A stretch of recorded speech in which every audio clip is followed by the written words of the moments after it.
Лечение кашля у ребенка в зависимости от длительности.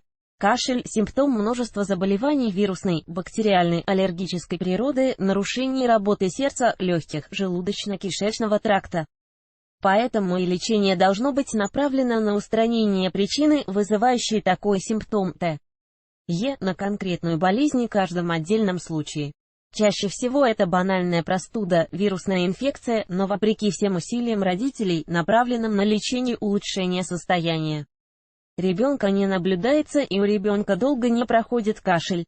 До того, как решить, что делать, если кашель у ребенка не проходит, разберемся, как долго ребенок кашляет при нормальном развитии вирусной инфекции в условиях соответствующего лечения. При простуде типичной можно назвать следующую картину развития симптомов. Первые несколько дней, 2-3 дня, кашель сухой, без выделения мокроты. Благодаря выделению слизи эпителием дыхательных путей сухой кашель сменяется мокрым, при этом мокроты отхаркиваются, принося облегчение. Болезненность в грудной клетке уменьшается. В хороших условиях и правильном лечении кашель проходит, скорость образования слизи уменьшается. Если воздух слишком сухой, ребенок пьет недостаточно жидкости, слизь в дыхательных путях сгущается, сложнее откашливается.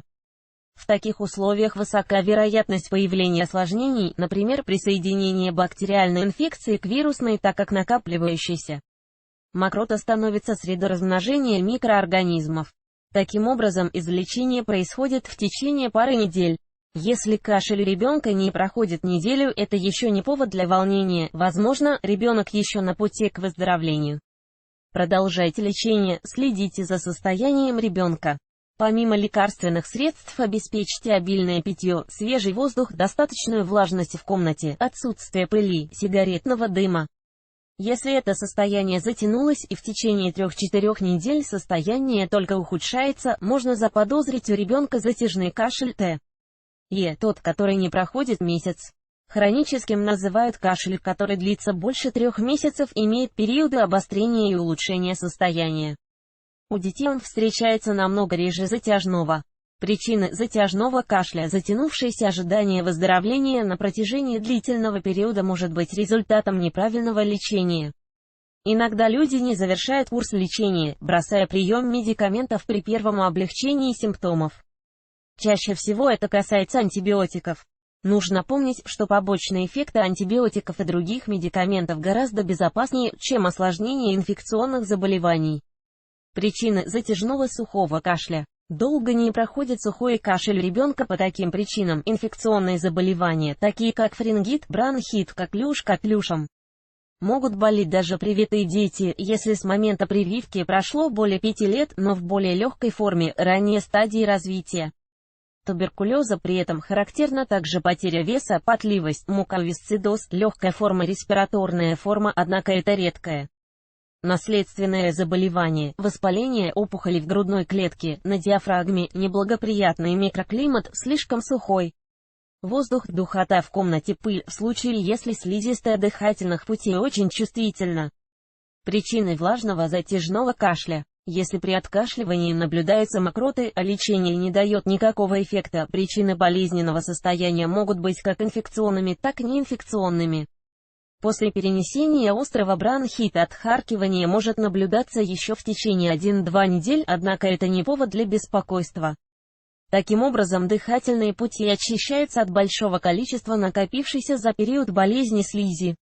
Особенно это характерно для грудничков, так как их мышцы пока недостаточно сильны, чтобы эффективно выталкивать мокроты дыхательных путей. Это нормальная реакция, которая вскоре постепенно пройдет.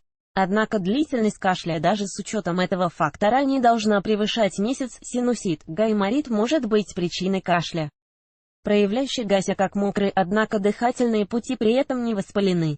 Кашлевый рефлекс вызывает попавшие в носоглотку мокроты из пазух носа, обструктивный бронхит и воспаление легких, бронхиальная астма, неинфекционная причина. Мокрота прозрачная, выделяется во время приступа в малом количестве.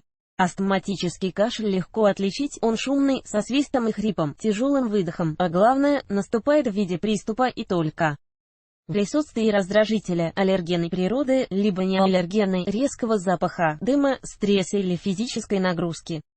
Затяжный кашель в некоторых случаях может перерасти в хронический, тяжело поддающийся лечению. Так как причинами могут быть серьезные заболевания внутренних органов, всегда в первую очередь обращайтесь к медикам. Если назначенное лечение не дает эффекта в течение 2-3 недель, уместно повторно посетить врача для уточнения диагноза. Кашель может возникнуть при аллергии на пыль у ребенка, поэтому почаще делайте влажную уборку в доме, стирайте мягкие игрушки и пылесосьте ковры. Следите за влажностью и чистотой воздуха в комнате, где много времени проводит ребенок, гуляйте с ним на свежем воздухе. Читайте далее рассказ доктора о кашле у детей. Как и чем можно вылечить сильный кашель у грудного ребенка? Что делать, если ваш ребенок кашляет всю ночь? Как действуют ингаляторы на организм ребенка?